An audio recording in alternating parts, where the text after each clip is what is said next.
और सहकारिता को पूरी तरह देश में एक नई शुरुआत देने के लिए, एक नई ऊर्जा भरने के लिए नया मंत्र दिया गया है। वही आज हमारा विशेष भी है, सहकार से समृद्धि का मंत्र।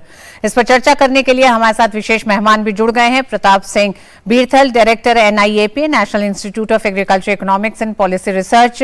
प्रताप सिंह जी, आपका बहुत बहुत स्वागत है।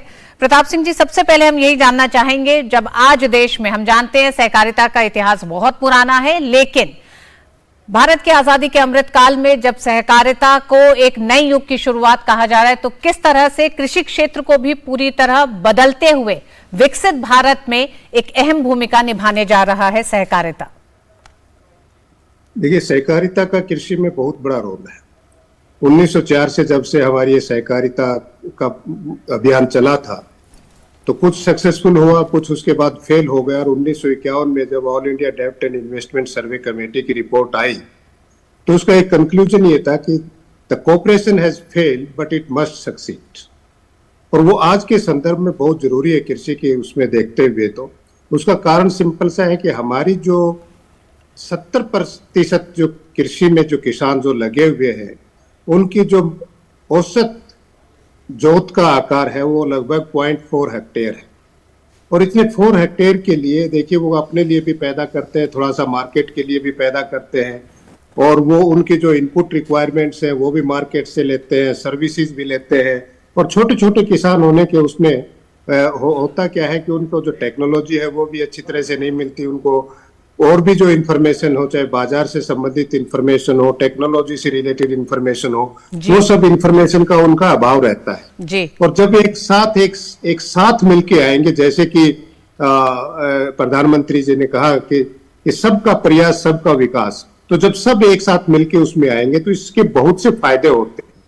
तो जो छोटे छोटे किसान हैं, सीमांत किसान हैं, उनको वो चाहे वो टेक्नोलॉजी के उनको चाहिए, उनको इनपुट्स चाहिए, उनको मार्केट चाहिए, और जब एक साथ जब आएंगे वो एक स्केल उनका बनता है। और उस स्केल में जब बनता है तो उनकी बार्गेनिंग पावर भी बढ़ती है और उनकी जो लागत है, इनपुट कॉस्ट वगैरह होती है, क्योंकि जब एक साथ सब मिलके खरीदेंगे, कोऑपरेटिव अगर खरीदेगी तो वो बल्क में खरीदती है, कम प्राइस पे इनपुट में खरीदती है, और उसी प्राइस पे वो किसानों में आपस में बंटवारा होता है। तो उससे इसका जो है आपकी जो लागत है, उत्पादकता की लागत है, वो भी उसमें काफी हद तक कम होने की संभावना है जी। अब प्रताप जी, जब हम इस बड़े बदलाव की बात करते हैं तो आज के समय में, मौजूदा समय में तकरीबन 85,000 पैक्स हैं। अगले 3 साल में अगर देश की हर पंचायत में पैक्स की एक तैयारी की जा रही है, तो उसके लिए किस तरह के बड़े बदलाव किए जाने जरूरी हैं? यानी कि वो चुनौतियां भी क्या सामने हैं? देखिए, सबसे बड़ी चुनौतियां हैं कि पहले हमें ये देखना पड़ेगा कि इतने सालों के कोऑपरेटिव सोसाइटीज का हमारे चलने के बाद भी वो फेल क्यों हुई, और अगर उनको हम आइडेंटिफाई कर लें उनके रीजंस क्या थे। क्योंकि कोऑपरेशन में धीरे धीरे होता क्या है कि भाई जो छोटे गरीब लोग हैं वो कहने के लिए कोऑपरेटिव सोसाइटीज में आते हैं, उन पे कब्जा दूसरों का हो जाता है जी। और सबसे बड़ा बदलाव जो अभी मिनिस्ट्री ऑफ कोऑपरेशन ने जो किया है, और सबसे बड़ा बदलाव जो मैं देख रहा हूं, वो एक है कि डिजिटाइजेशन ऑफ द कोऑपरेटिव्स। अभी जो तकरीबन 60,000 पैक्स का, जी हाँ, इस समय कंप्यूटरीकरण हो चुका है, प्रोसेस चल रही है जी। हाँ, तो उसका सबसे बड़ा जो होगा फायदा डिजिटाइजेशन से, वो क्या होगा कि उसमें आप ट्रैक कर सकते हैं, आप देख सकते हैं कि इसके सदस्य कौन है, उसके छोटे किसान कितने हैं, बड़े किसान कितने हैं, और दूसरे लोग कितने उसके सदस्य हैं, उनकी ट्रांजैक्शंस क्या है, उनका फाइनेंशियल स्टेटस क्या है। और ये सब जब एक चीज आपको पता लग जाता है तो आप उसमें पूरे करेक्टिव मेजर ले सकते हैं कि भाई ये सोसाइटी जो है ये ठीक रास्ते पे चल रही है या नहीं चल रही है।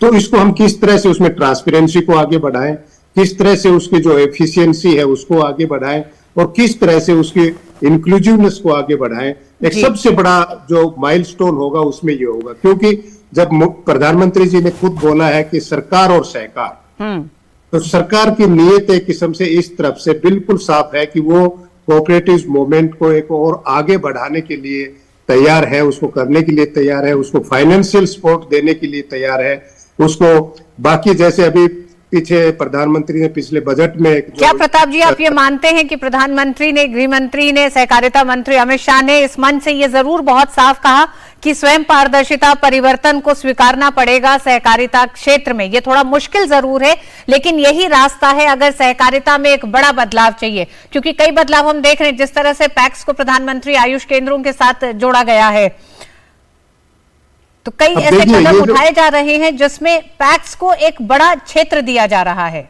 बिल्कुल, और आज जरूरत भी उसी की है। जब तक ये हम उसको कोऑपरेटिव सेक्टर को एग्रीकल्चर के पॉइंट ऑफ व्यू से देखिए, चाहे आयुष्मान भारत की उसकी आप देखिए, आप जाइए जितने भी छोटी ये दुकानें हैं जहाँ पे गवर्नमेंट ने अपनी ये कोऑपरेटिव में खोली है या आयुष्मान केंद्र जहाँ भी खोले हुए हैं, दवाइयाँ जन औषधि केंद्रों को, जी हाँ, जन औषधि केंद्रों के साथ उन्हें खोला जा रहा है। आप मार्केट से खरीदिए और एक उस औषधि केंद्र से आप दवाई खरीदिए तो प्राइस में कितना डिफरेंस है। तो वही डिफरेंस इसी तरह का डिफरेंस है। अगर एक किसान वो बीज या खाद या आपका कोई भी पेस्टिसाइड अगर बाजार से खरीदता है और एक कोऑपरेटिव के थ्रू लेता है, तो आप ये मान के चलिए कि कम से कम उसके 30-40% जो लागत जो है वो अपने आप कम हो जाती है। इसी तरह से मार्केट, इसी तरह से जब वो अपनी फसल बेचेगा, फसल बेचने कॉर्पोरेशन आने से एक साथ होने से क्या होता है कि एक तो कहते नहीं कि एक अकेला चना बाढ़ नहीं फोड़ सकता। जब काफी होते हैं तो एकजुटता आती है उसमें, तो उनकी जो अपनी जो बार्गेनिंग पावर है वो बढ़ती है। They can deal better.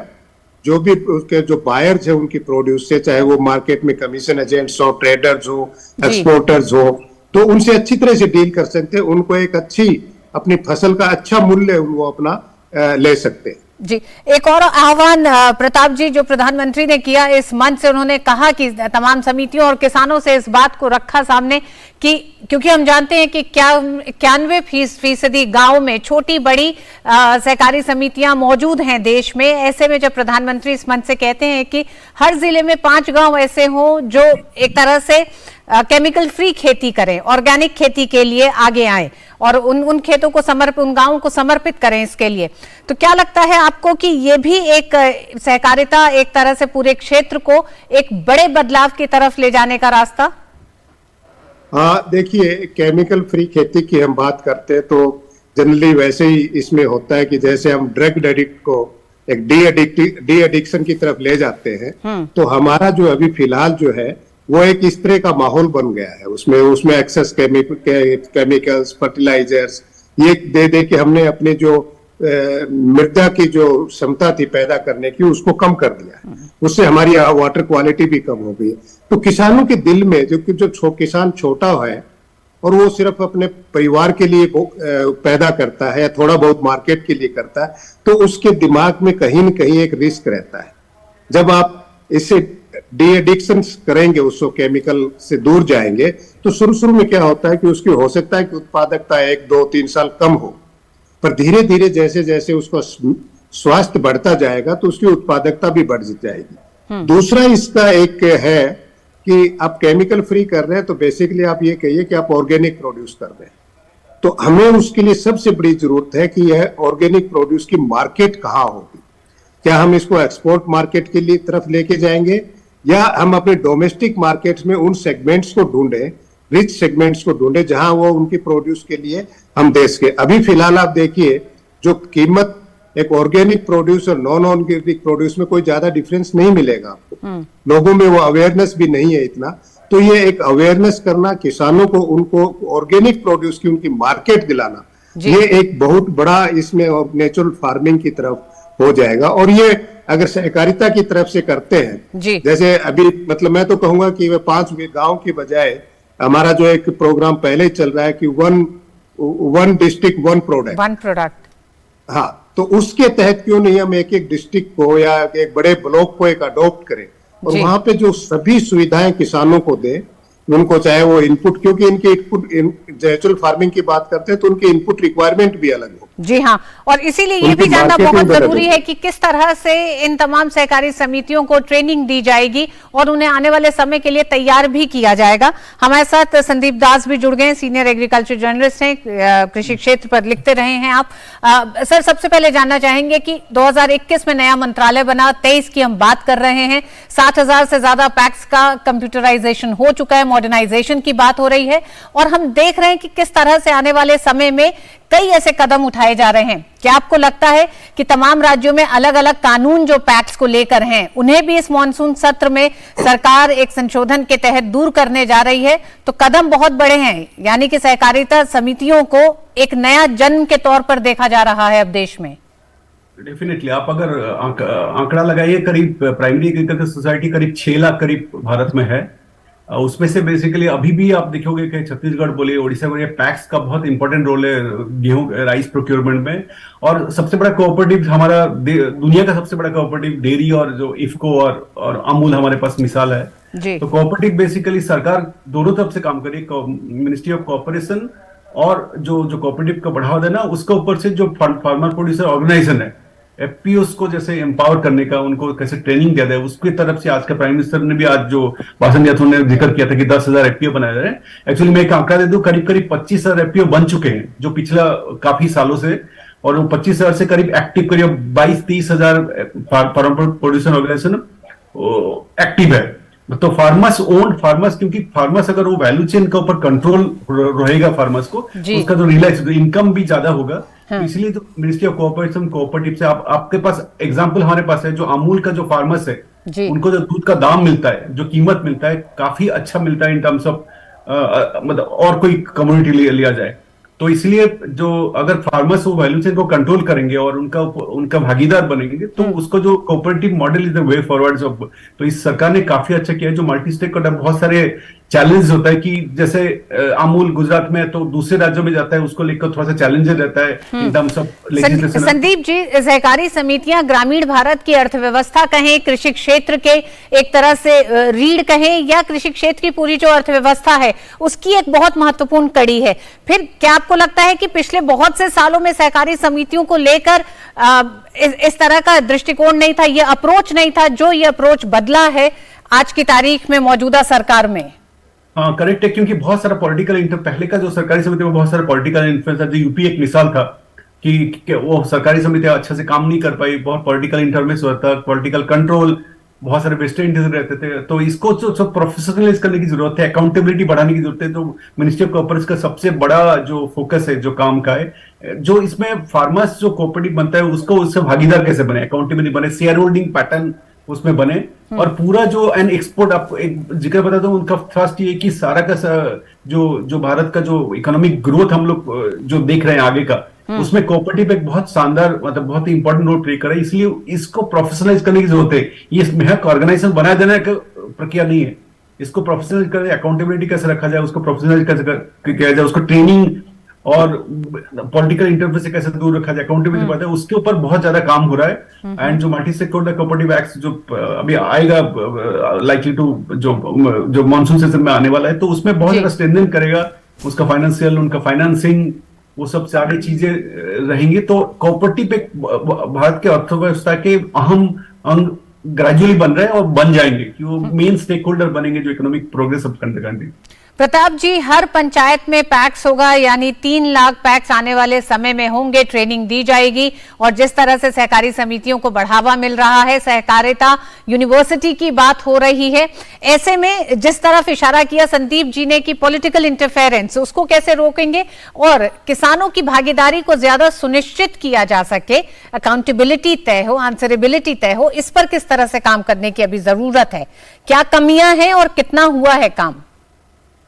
देखिए, ये कमियां, जो सबसे बड़ी कमी, जैसे मैंने भी पहले भी पॉइंट आउट किया उसमें कि, और संदीप जी ने भी ये पॉइंट आउट किया है कि उसमें जो पॉलिटिकल इंटरफेरेंस है, कि गांव में जो सोशल स्ट्रक्चर जो होता है ना, आप देखिए हमारा जो सोशल स्ट्रक्चर है that is divided based on caste, creed, religion, ये सब चीजों के हिसाब से चलता है। उसके साथ साथ इकोनॉमिक स्टेटस भी उनका अलग अलग होता है।